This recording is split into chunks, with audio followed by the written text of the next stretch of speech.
I'm Brittany Lewis, a breaking news reporter here at Forbes. Joining me now is my Forbes colleague, technology reporter Richard Nieva. Richard, thank you for joining me. Apple revealed its augmented and virtual reality headset earlier this week, an announcement that CEO Tim Cook called years in the making. So Richard, walk us through the new features of this headset. Sure. So this thing is called the Vision Pro, and it's a new mixed reality headset from Apple. And the company is really touting it as, the next great computing platform. If that's true or not, we'll see. But they're calling it spatial computing. And you can watch movies on it, you can play games, you can surf the internet. It has eye tracking sensors, and so it'll let you control windows by pinching your fingers together and gesturing through the air. Very Minority Report. So it's got some fun technology in it.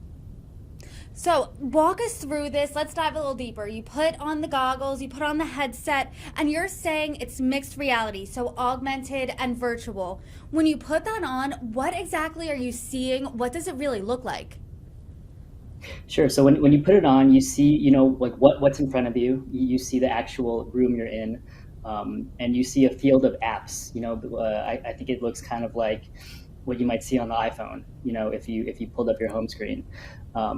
And Apple was really adamant about making sure this was not just a virtual reality device. I think they didn't even say the words virtual reality during the presentation.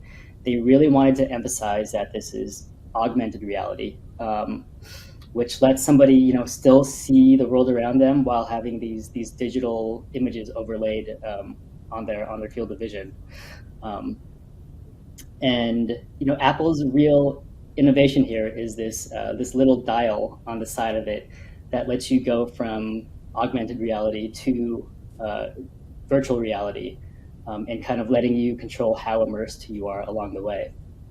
Can you just, for those who don't know at home, can you explain the difference here between virtual reality and augmented reality? Because it's really interesting that Apple was so specific into not exclusively saying virtual reality. Yeah, so virtual reality, you are completely immersed in this other setting. You put on the goggles and you look all around you, and you are maybe, you're in a video game. You're in this completely digital world.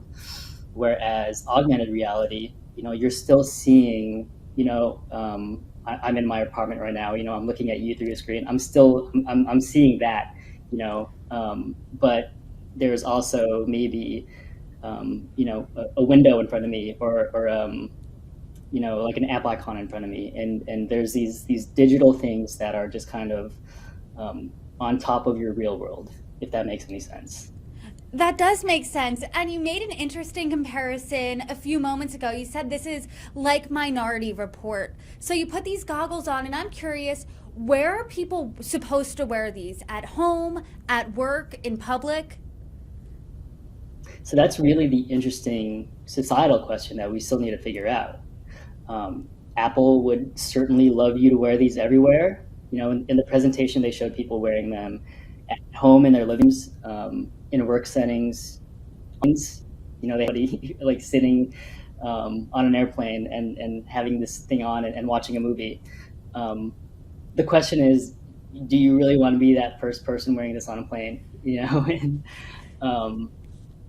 we're still going to have to figure all these things out. When Google introduced Google Glass more than a decade ago, there was an immediate backlash. People did not like other people wearing this in public.